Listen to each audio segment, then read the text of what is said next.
people in this country. She met with the young people, with our very proud youth who were in Tahrir Square. She met with a number of them. She also met with the Secretary General, and she met with NGOs, and she met with women in various positions. So she came back with an expression. She has seen what has happened to Egypt and all the important things that have happened.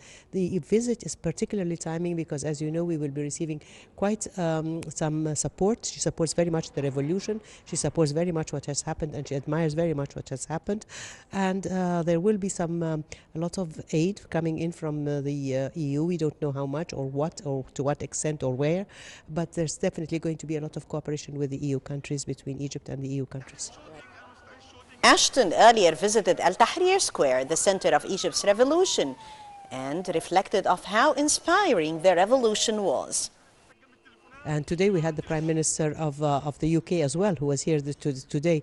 I think it has put Egypt first in the limelight. It has given a most important role for Egypt, and the whole world is looking at the eye of Egypt. And we even said, as President Obama said, we were inspired by the Egyptians.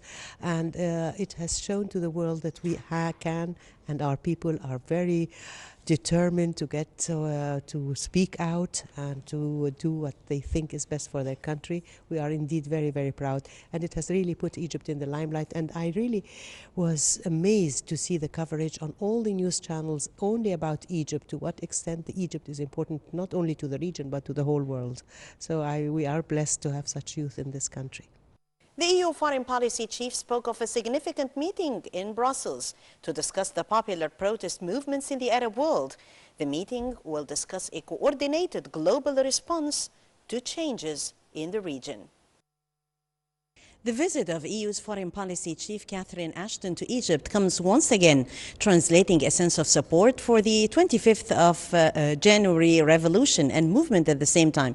She met with the different important characters playing a role in this important transition period in Egypt's history, and her support comes once again reflected on the economic front, not only on the political level, supporting Egypt's economic reform process, improving living conditions in the country and improving education.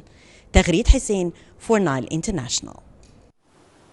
Visiting Italian Foreign Minister Franco Frattini held talks with a number of Egyptian officials in Cairo